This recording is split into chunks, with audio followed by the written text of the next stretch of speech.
be seated.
Switch this on. Yes, unmute now. Okay.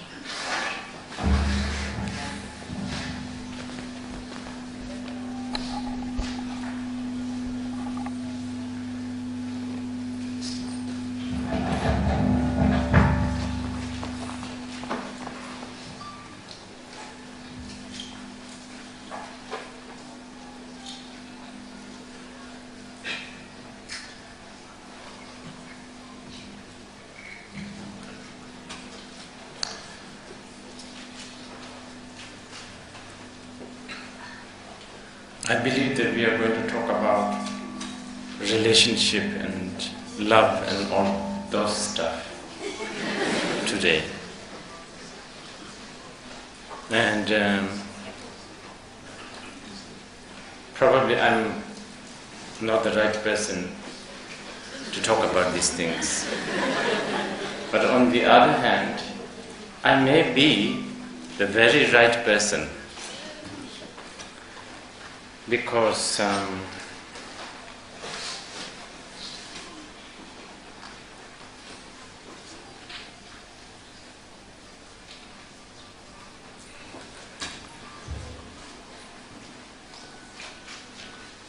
this may be a little bit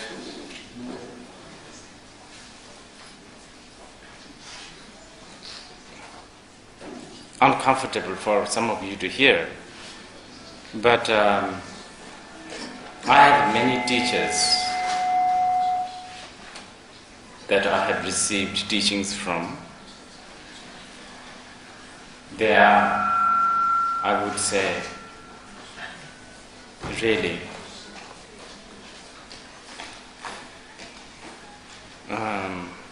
Buddha in person.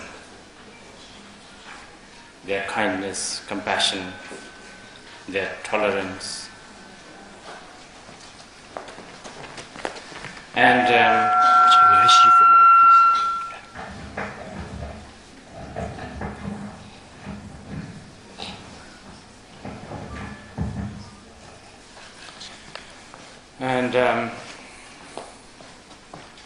in the Tibetan Buddhist tradition, it is believed that the Guru comes in many different kinds of manifestations. So within this context, I will say that I have also learned something so precious and awakening from a girl whom I fall in love madly.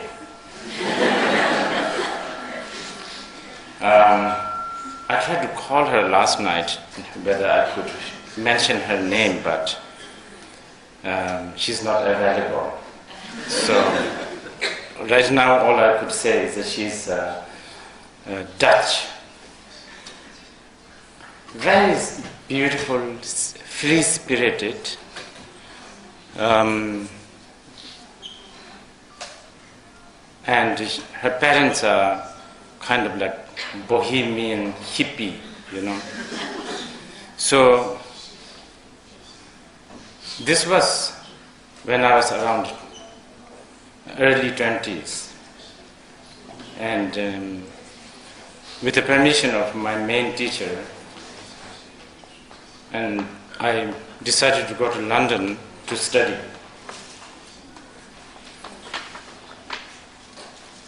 And for the first time, I left the traditional surrounding where there's things like brocades as a tablecloth, high thrones,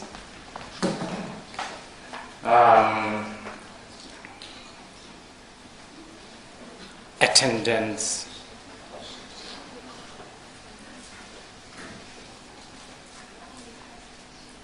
basically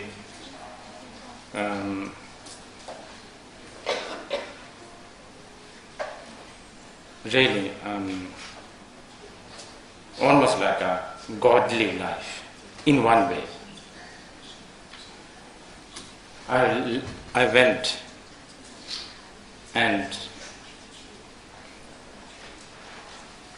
to London and I was alone. And I've learned lots of things like making breakfast, for instance. And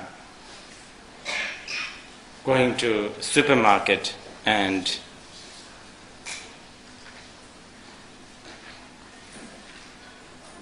almost buying a cat food, thinking that it is for human beings. So it was a big lesson. Actually, I dare say this, but many younger generation lamas, Rinpoches, really, esteemed high lamas, I think they should go through this. This is what I suggest actually. It should be in the part of the Rinpoche training curriculum. They should fall in love.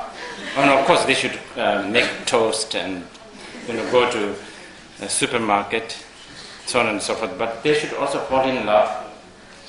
And then this girl should reject him.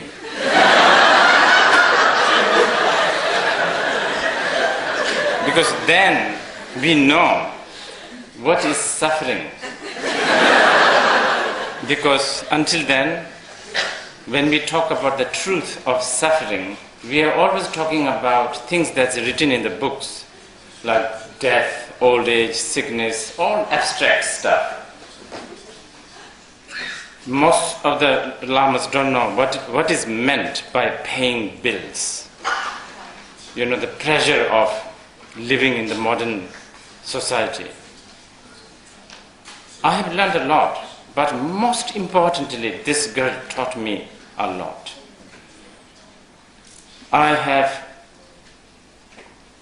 Because I was completely, madly in love, I think.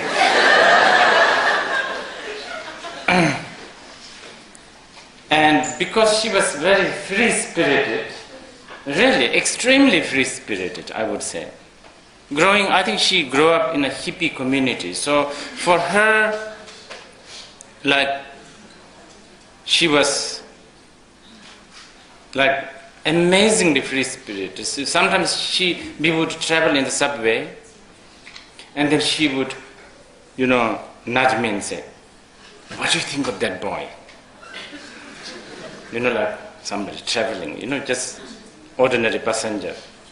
And before long, she would be talking to him, and then after a few days, they are already together. Just for a night or two, not long. She discards him also. But, she, in her own way, she was very loyal to me, but it was so painful.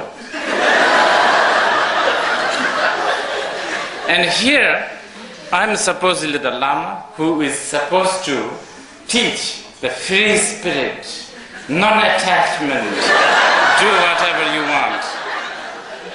And there's this girl, jolly, all the time happy, and really giving me a really precious teaching. I must really consider her as one of my awakening teachers.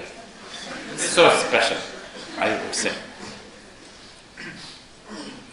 So, I think, in some ways, maybe I could talk about relationship.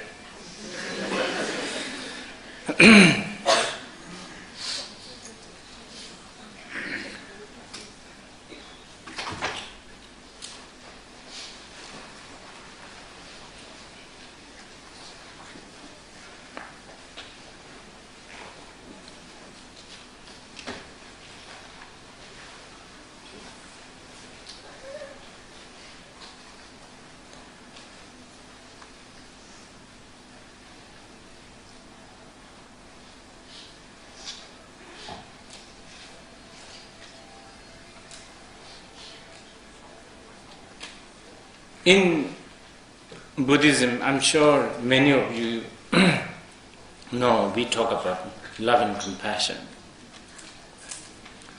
But when we talk about love and what we are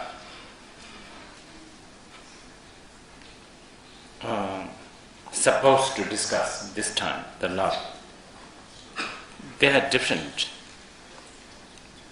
In Buddhism, and especially in Mahayana Buddhism, well, not only Mahayana, actually, this Buddhism, we talk about metta, karuna.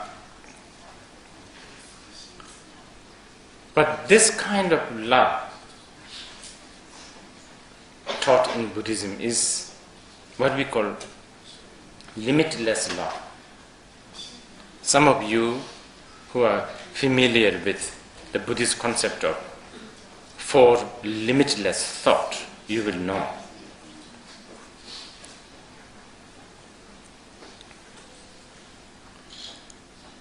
in fact, love is the first thing out of 4 limitless practice we are introduced. And the definition of the love is wishing all sentient beings to be happy, and not only to be happy, but to have the sense of gathering the cause of happiness. And such kind of love is aimed at all sentient beings. Therefore, the object is limitless. Such kind of love has no personal agenda. So, from the intention point of view, it is limitless.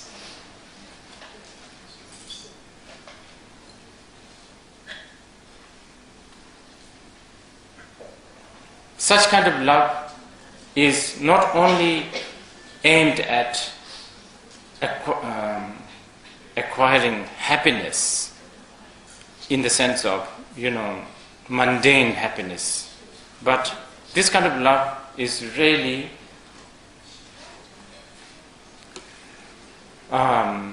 aimed at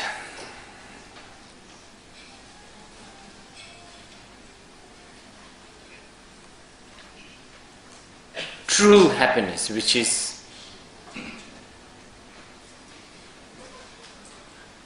enlightenment, or in other words, to awaken from net of delusion. So it is limitless. It's not limited as how we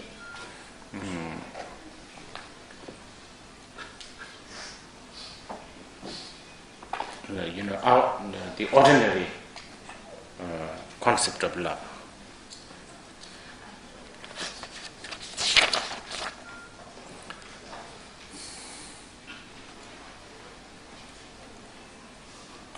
Those who are coming, no need to do prostrations, okay? Yeah, please.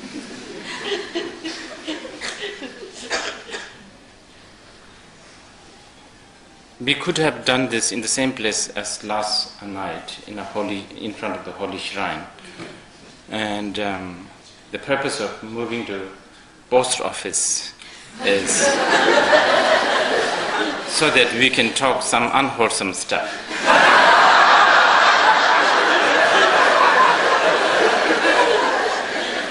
And the prostrations and all of that kind of is maybe not necessary, and beside that, it distracts me.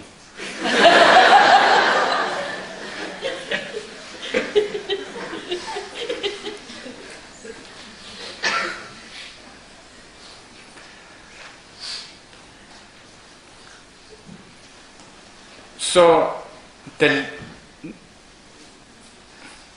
love and relationship. What's the title of love and relationship? Yeah. Okay. Love and the relationship that we are, expecting to discuss is really not taught in Buddhism. I have to tell you that. This is why I always think Buddhism is not going to grow so much. Buddhism deals with a truth. Truth is something that generally people are not that interested. Buddhism talks about things like impermanence,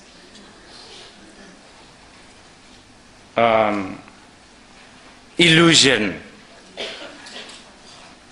Not many people are interested in those things. So with this, if you go through sutras or shastras,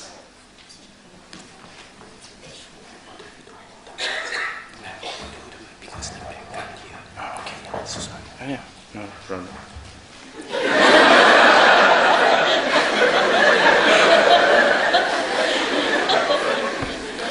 Okay. Can you hear now? Okay. Good.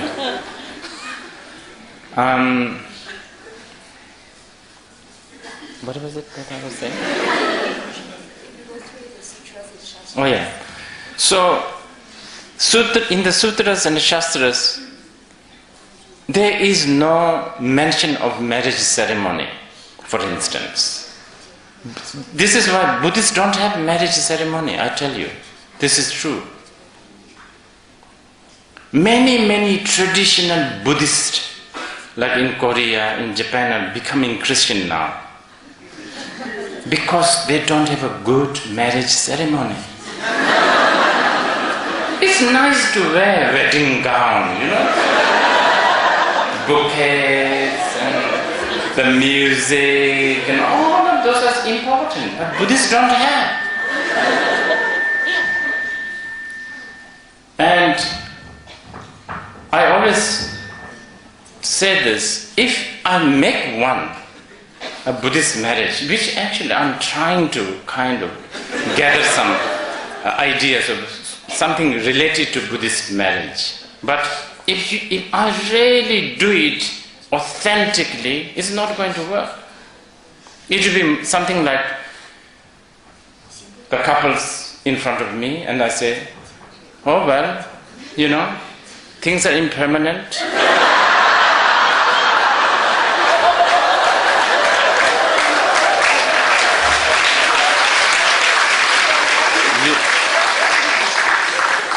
It might not work like after a few days.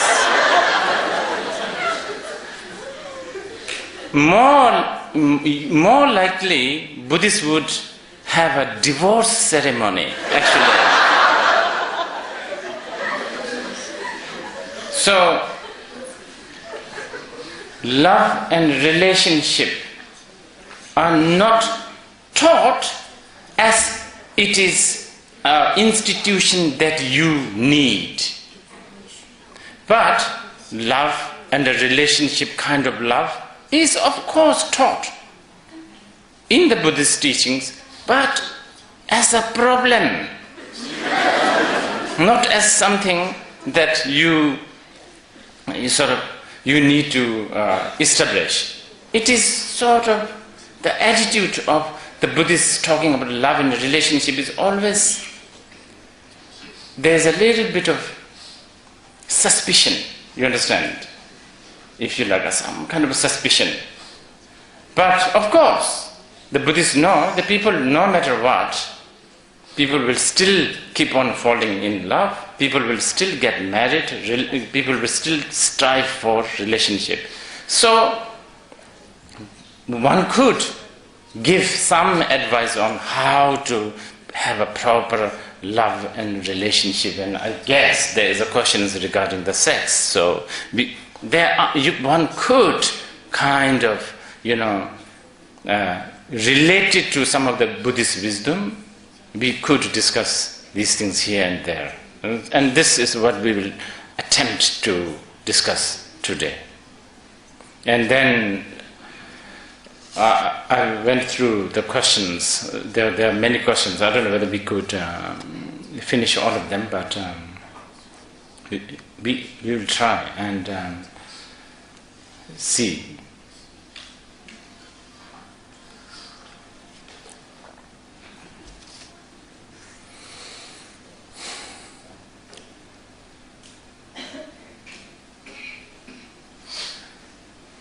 I think it is a Korean film. Koreans are so good with the love story movies.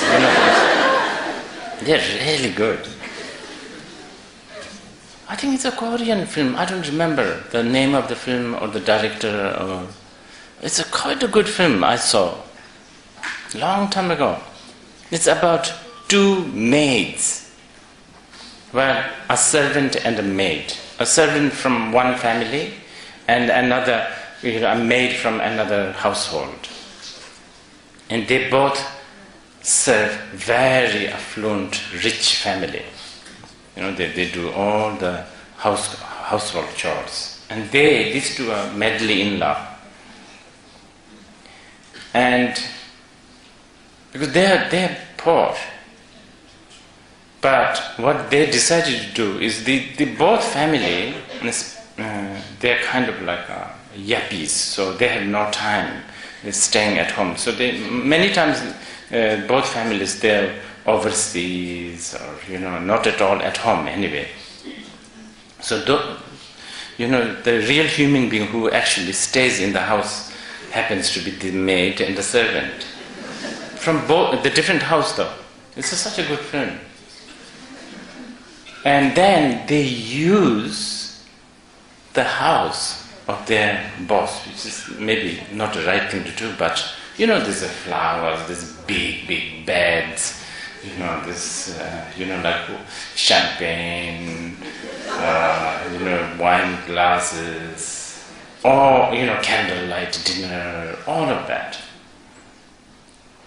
So they're kind of like, they exercise their love-making, relationship, all of that, in a borrowed place, basically. In many ways, our love and relationship is a bit like that. And the reason is, this is where the Buddhist wisdom comes in. We are all dependent on condition. None of us have control over anything. Forget external things. We can't have a control over what we will be feeling or thinking the next minute. When it comes, it comes. Then it will just blow you, push you, pull you, stretch you, flatten you. We are totally conditioned. We are so dependent. And it's not getting easier. Modern life, modern structure, infrastructure is making us even more dependent on different things, and even faster. A rejection from your partner could come instantly in an SMS. You understand? In the past, it may take like a month to walk, but this is no more the case. So our emotion, the stressful life is like a roller coaster. But anyway, the point is condition. The condition, we are ruled by conditions. And trying to have so this is good to be aware of. Trying to have a love, romance, candlelight dinner, relationship within this situation where everything is dependent on so many things. Now think. I think it's quite a good awareness to have this. Because one of the biggest problems with the love and the relationship is something called taking things for granted, isn't it? When the couple meet, a week, 2 weeks, fantastic. And then a month for those people who are kind of slow in their thinking, month, even a year, then due to all kinds of situations, stress, responsibility, morality, depression, you end up taking things for granted, especially your partner. You expect, if your partner SMS you every half an hour, and one day this partner, maybe she or he has a diarrhea problem or something, forgets to SMS within half an hour, then it bothers you, it bugs you. Then there will be questions of why didn't you do it? What happened? All of this.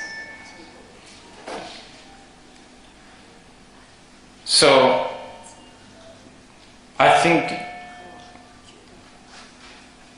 to have awareness of this fact that we are so dependent on cause and conditions,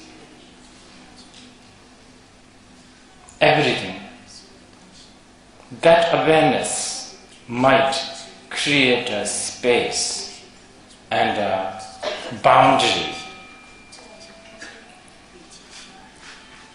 But fundamentally though, this leads to another point.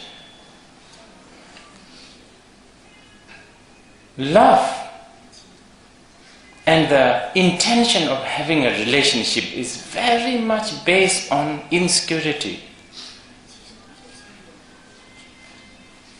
Love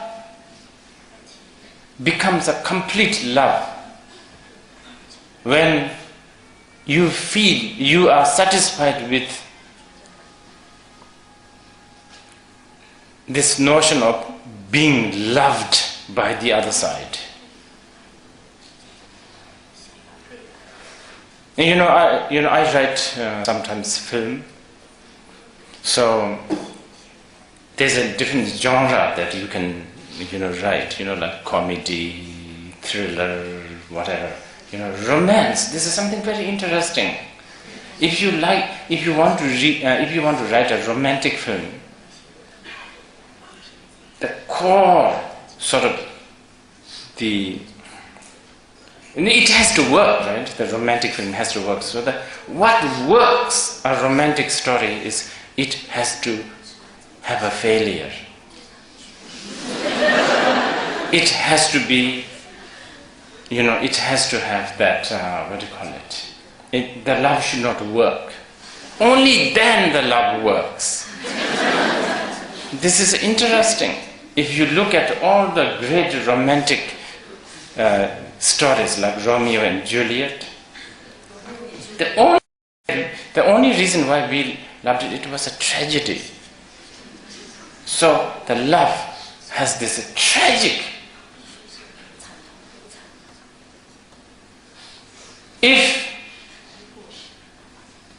So I guess this is why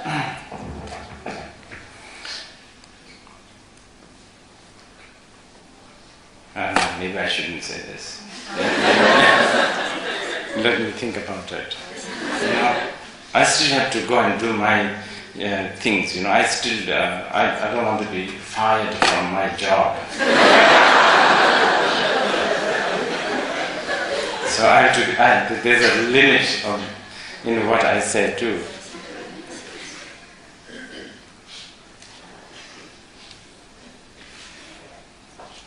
Yes.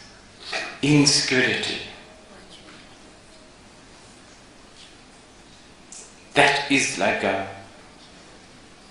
the blood of love, I feel.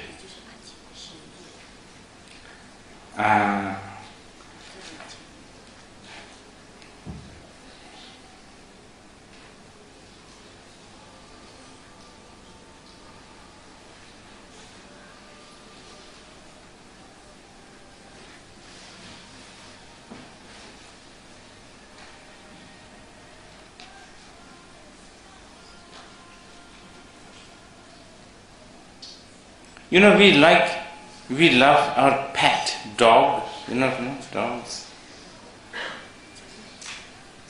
Do you know, we kind of love our dogs, pet, cats, whatever, kind of much more sort of successfully than our human pet. Because dogs don't talk to us. I mean, they do, but we don't understand. So they do few things like wagging the tail and stuff like that. So then, we just, not complicated. But our partners, they talk.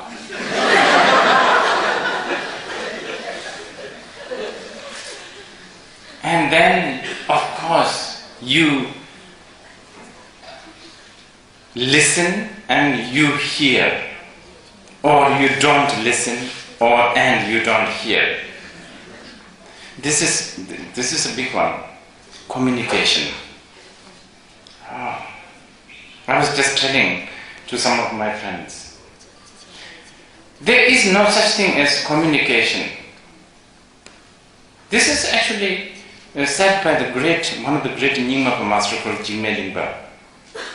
He said, the moment we think, it is a confusion, and the moment we say something, it is a contradiction.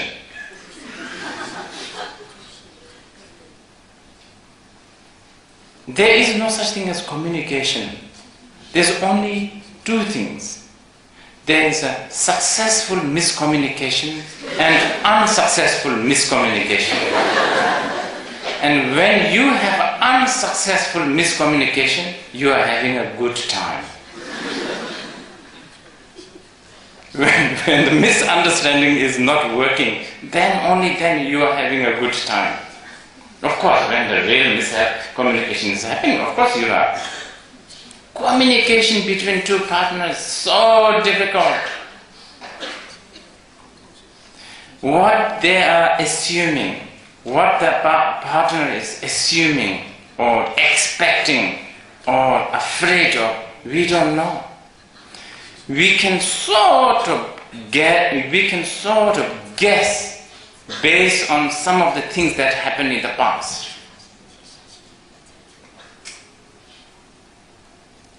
But emotions and the mood is like a weather. It changes all the time.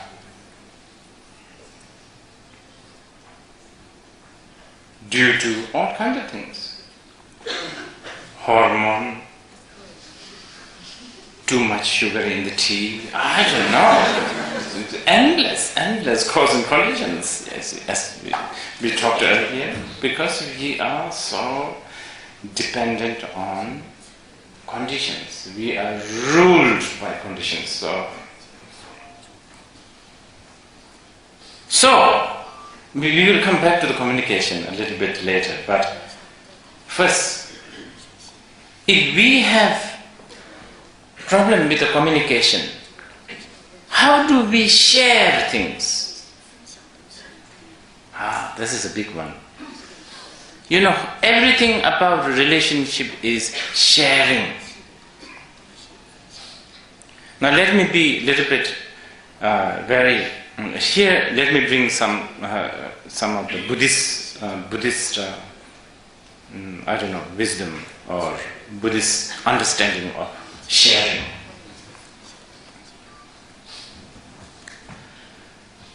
In Buddhism, there is no such thing as sharing. We can assume that you are all looking at the same flower, exactly same flower as the flower that I'm looking at. But that's only an assumption. What you see, I never see. Not only the direction or the color, but your idea of flower, your idea, I don't know, the good, all the paraphernalia of this flower. An individual experience.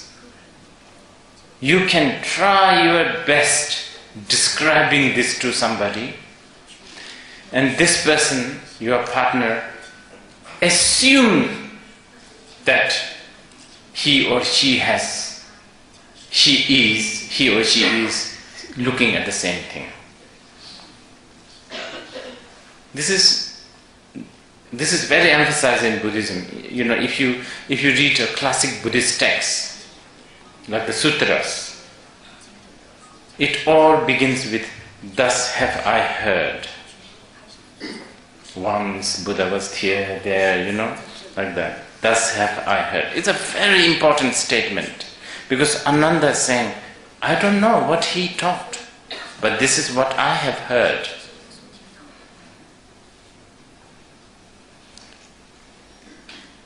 It works like that in the relationship.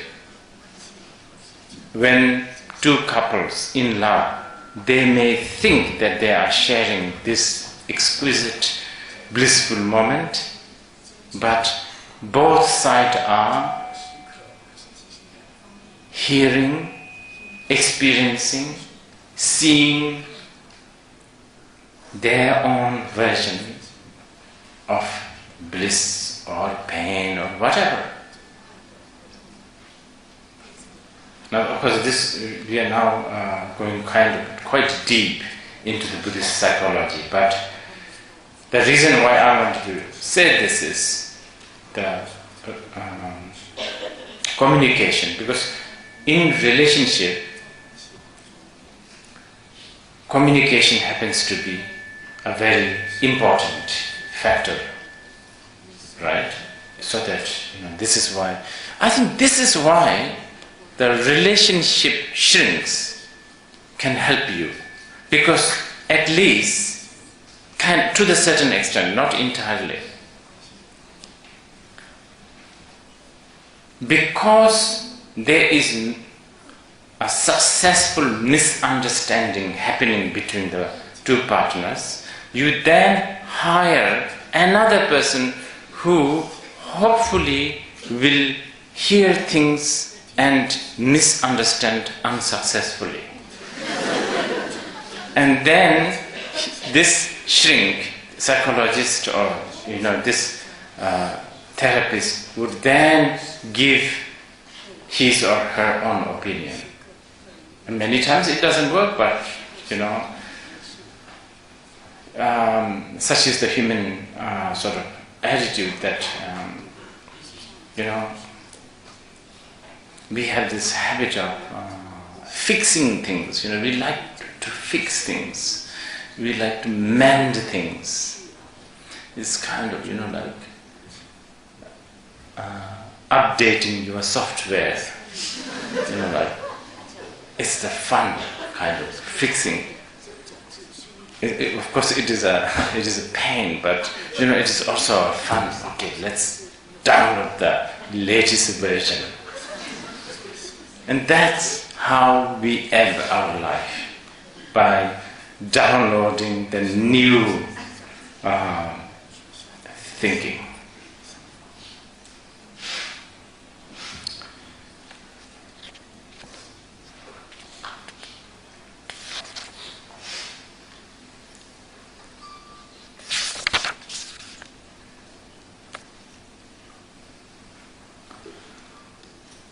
I will let you ask the questions, but there are a few more things. Then, in the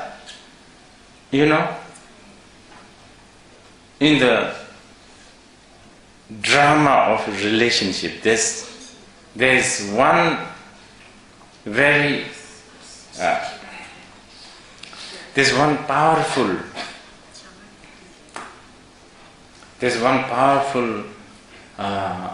mental factor, should I say, that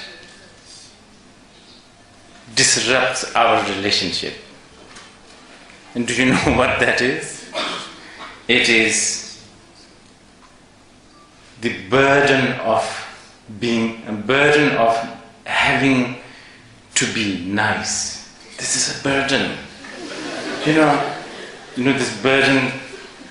You feel that you have to be nice. Oh my God! I don't know, like opening the door, putting on the jackets. Are you cold? Are you hot? Are you hungry? Do you want to have a little bit of this? The burden of needing to be nice. That kills the relationship many times. Many times. And this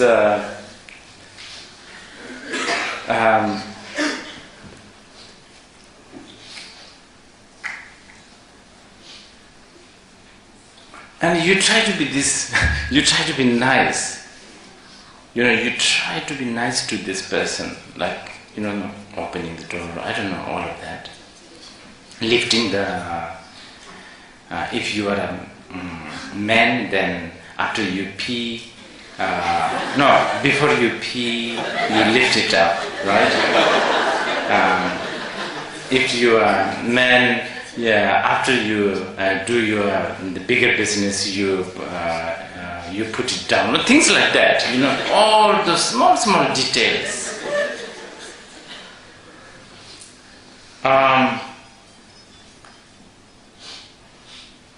In the process, you have taught your partner that's what she is supposed to assume. And one day you are going to fail doing this. And then all the miscommunication begins.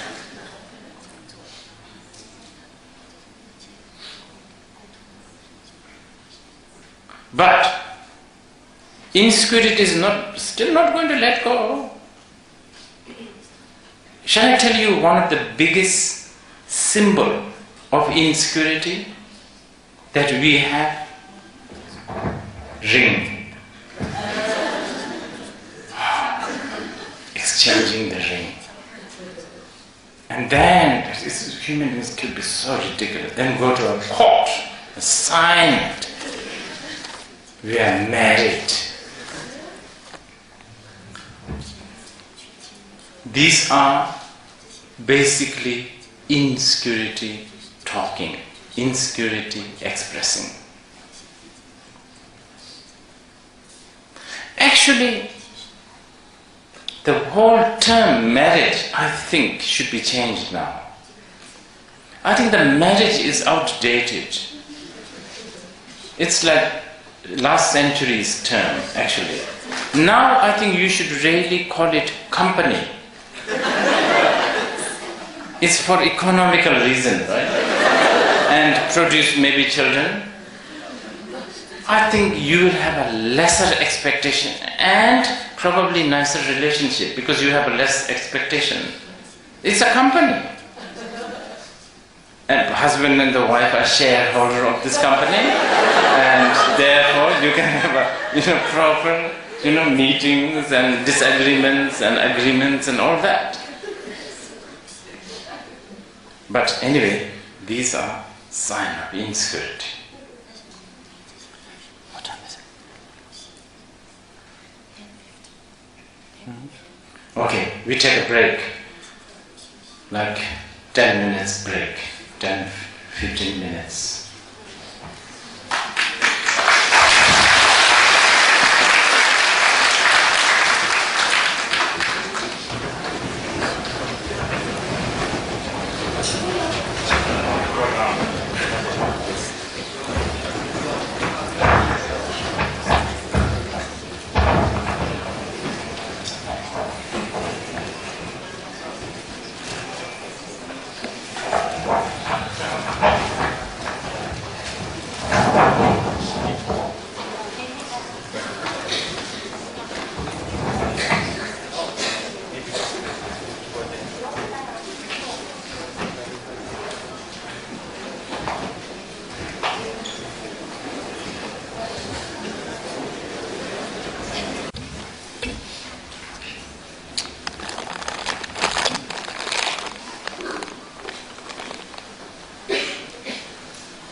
You may have assumed that I'm kind of anti-love and relationship. That's not true. I'm all for it, actually. Anyway, when the karmic wind blows, if you are not strong enough, we are like a feather in the wind. Wherever the wind blows, there we will be moved.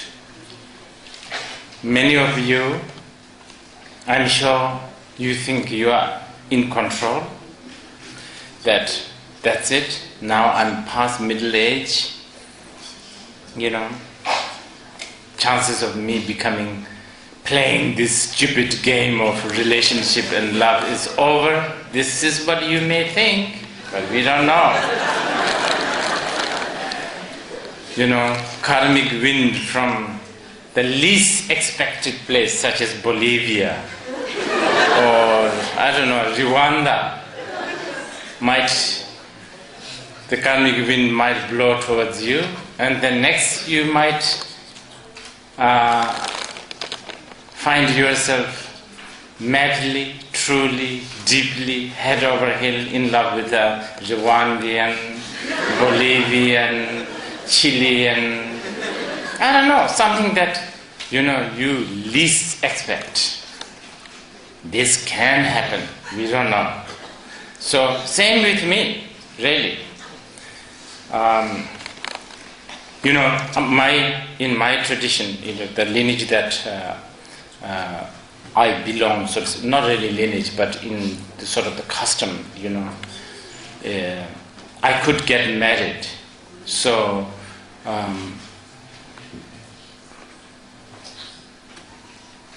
when I was around 17, there was a talk about some people saying that I should get married, and people actually sort of suggest, some,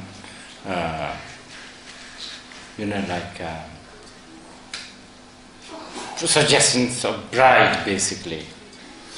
And I went to my father. My father is quite unique. He himself is a practitioner, was a practitioner. So I asked him, what does he think? He looked at me and said, well, actually, my question was, I think, because I was I myself, I thought, until I met that Dutch girl, I thought I was very free-spirited. And, especially when I was 17, 18, I was very much, relationship, love, it's like, it kind of, it's like such a disgusting thing to do, because I was also trained and brought up in a monastic, partly monastery where there were a lot of ordained monks. So I guess maybe that's the influence. So when I went to my father, I asked him, I think I'm going to get ordination. I think I want to become a monk. He looked at me and he said, well, do whatever you like, but if you are asking me, between getting married and becoming a monk and getting married, they are equally difficult.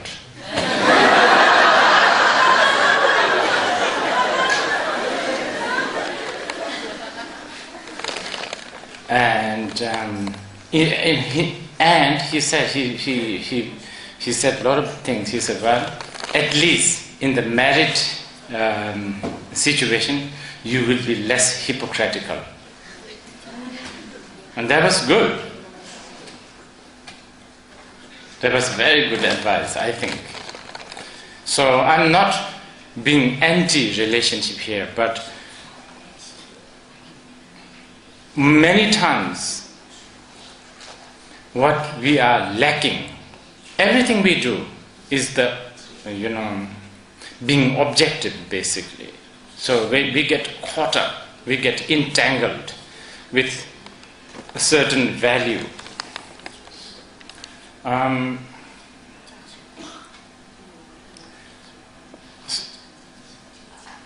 this is a big subject, I think, especially in our society, in the Asian society. I know so many, especially girls, the Asian, Chinese origin, by the time they reach around the age 25, they get so stressed because they're in the midst of this whole society that is looking at them. Why are you still not married? And I really feel for them, because their parents, the older generations, they value the marriage. But the world has changed in many different levels. This modern world is, as much as we like to have relationship, we want to make merry, we want to throw parties, and we want to get together, and we want to rub our shoulders, and we want to, rub other parts of our body and stuff like that. But we also alienate ourselves so much.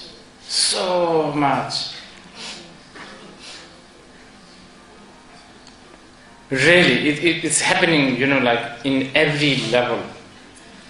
I mean, instead, the family used to have no television, so they are forced to eat together. So there's some kind of a relationship at least. Now the family have different rooms and different television in each room, and then they all have different channels, and people have to watch their own favorite program. So we alienate ourselves. Then there's a Facebook, Twitter, fast, sort of broadband methods of alienating ourselves. And then, of course, it's expensive, costly. Relationship is so, not, of course, emotionally it is expensive, but even, financially it can be very expensive. So, but there is this pressure, I feel, especially to the girls in a particular society, that they need to get married. But for all of this, it helps us to be objective. I'm sure, including myself, we will end up doing everything opposite of what we talked today. But it's good to have that objective view about our life. And ideally, remind ourselves this fact, so that we are not, 100% disappointed. Because we build,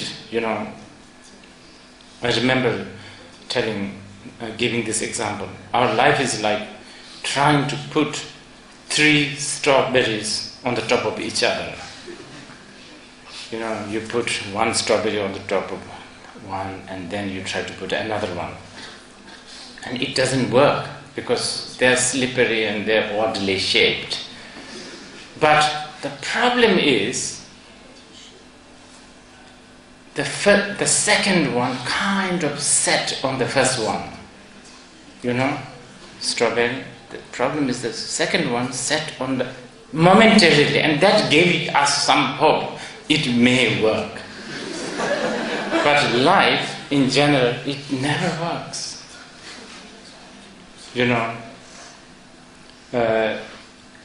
It fails. And how many? Some of you younger generations might not be aware of this, but the older generations, we know how many times we tried to fix and have a so-called happily living forever, that situation, the Bollywood experience. How many times we tried to have that? Never really worked. Never really worked. But I like to also say, I'm sorry, I'm scattered here and there, but when I remember something, I have to say, otherwise I forget. One should not be afraid of relationship too, If the relationship comes to you from a very odd corner, I don't know. If it comes to you, You should be confident and accept it. Let the life flow. You will never know. You will, I have actually encountered people who are past, like 50, like both men and women, and then suddenly they find themselves, being admired by, younger people, and then they get so flustered and so, agitated and what to do, and, they're kind of happy, inside, but at the same time they're afraid, I don't look any more good, I look saggy, all of this. You understand? When the karmic wind blows, and I will tell you something, I can't mention the name, this one definitely I cannot mention the name. When I was 7 years old, 7, 8, I had a strong crush with one Rinpoche's mother. She was like maybe around 45. Oh my God. So strong crush. I remember this so clearly. That if anybody is talking to her besides the Rinpoche, the son, I get jealous and I get what is this guy doing? You understand? And many hours and many days I would kind of make story about life with her. So ridiculous, isn't it? She never knew, of course not. But she was very beautiful, I have to say. But many of you know this Rinpoche, so I cannot tell them.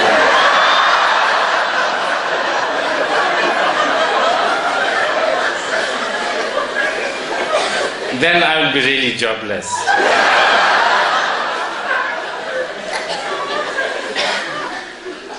This could happen to you. And when this happens, you should not be, because the same reason why everything is dependent on condition. The same reason why we should not blindly fall for the value of relationship. With the same reason why we should not be afraid of the relationship also. If it comes to you, tomorrow if you find yourself and if you like this person, no, of course, if this person is sleazy and, not your type, then of course you either skillfully or directly avoid. But if you have a certain, what is it? A lizard or butterfly in the belly? What is that? Yeah, butterfly. Yes. If there's a butterfly in your belly with, upon seeing this person, well, by all means go for it. But from the day one, make sure that you will not be trapped by expectations and hope. From the day one. If you do that, I think you will have a proper relationship. So, actually, I was telling you earlier, Buddhist marriage, couples about to get married, not a bad idea if the priest says, well, we never know what will happen to you too. You may even fall apart tonight. That may be not a bad idea to express this. It may sound very inauspicious. It might, worry some overly protective in-laws, but maybe it's not a bad idea to actually talk the truth about separation and, fragility of so-called marriage and relationship and and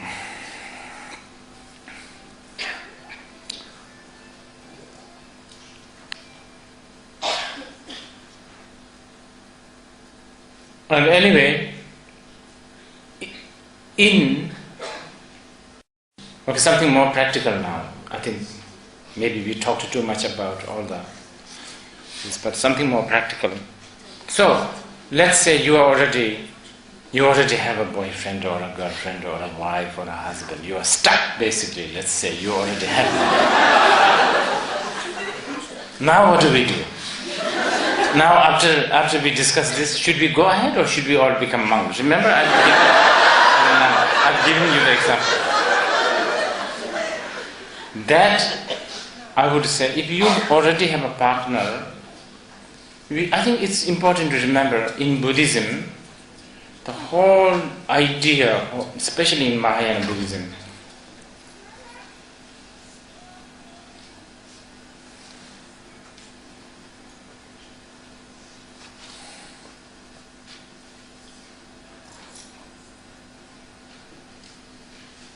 the core purpose of practicing the Mahayana Buddhism is to give liberation to all sentient beings. Liberation. Liberation means freedom, basically. And many times, giving freedom to so-called all sentient beings is a bit like building a ladder to the sky. It's almost abstract. It's like unthinkable. All sentient beings? Maybe my neighbor, yes. Or maybe like few hundred, maybe. But all sentient beings, that's a bit too much. It's like an abstract. But even though one may not be able to liberate and give freedom to all sentient beings, we can at least start with giving liberation and freedom to one's own partner, husband and wife. And that's very practical advice, I must say. Many times, when we are having relationship, it's basically strangling each other, choking each other's. And that's not a relationship. You should really give freedom to each other. Who your husband or wife or boyfriend or girlfriend texting to, who he or she is hanging around with, freedom, give space, freedom. And I think this is important. Actually, even if you have a really good relationship, I would suggest to retreat yourself from your husband and wife or a boyfriend or a girlfriend at least 1 hour a day. Don't talk, don't text, don't communicate, nothing. I think it would help. Anyway, lastly, I will conclude this so that we can go on with the questions. Shakyamuni Buddha himself said, we must all treat our life, our so-called family life, whatever, as an experience of Drankang means like basically hotel. It's like a hotel. In the big hotels, people check in and people check out. You understand? This is how it is. Our life is like that. New friends check in, old friends check out. You understand? And this is such amazing teaching because this is how our life is. If you can think that this is the beauty of temporariness. Temporary stuff are so nice. It's very blissful and it's beautiful. When things are stagnant and forever, it stings. You should think that this life with my husband, wife, boyfriend, girlfriend, it is very temporary. Even though you may not break up for this breathing life, one of these days, one of you will have to die. And when you die, you go separate.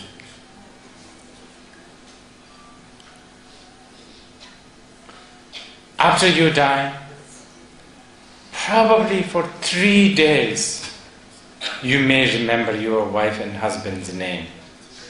By the 4th and 5th day, you will only remember the half the name. By about the 10th day, you don't even remember whether he was he or she was she, or maybe he is she, maybe she is he. Then by around 20th day, you don't even know that that is a human being. Then the next life's force begins to creep in. For instance, if you are about to reborn as a bird, your love and admiration, sort of always wanting to smell your boyfriend, girlfriend, whatever, that's being replaced by feeling famished when you see a worm. Because you are about to become a bird now, and feels like, flying and so on and so forth. And by then, so-called your beloved husband, wife, boyfriend, girlfriend, that chapter is closed. And the next time you see, you might reborn as a pigeon and sit, eat, breadcrumbs, next to your ex-wife or ex-boyfriend or girlfriends, in front of you. You will not even notice. And he or she will also not notice. And that's how we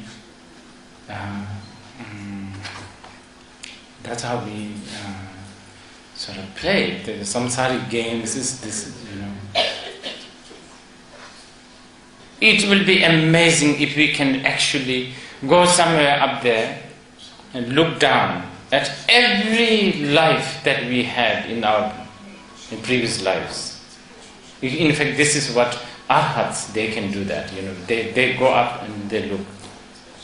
It will be just so sad and happy and joyful and just amazing. How many people must have hanged themselves for the love of you? How many people have starved for the love of you? And you yourself, how many times you have hanged for loving, for the sake of love and relationship for others?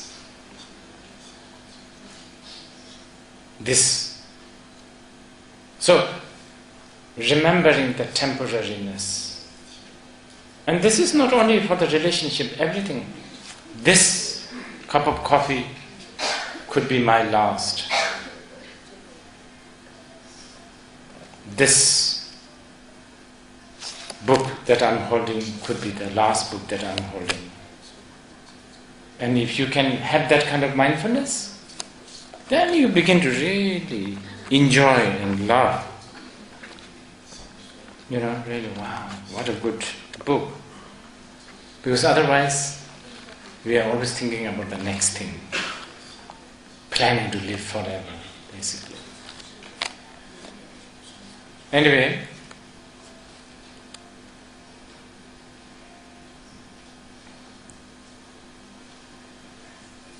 what did Shakespeare say?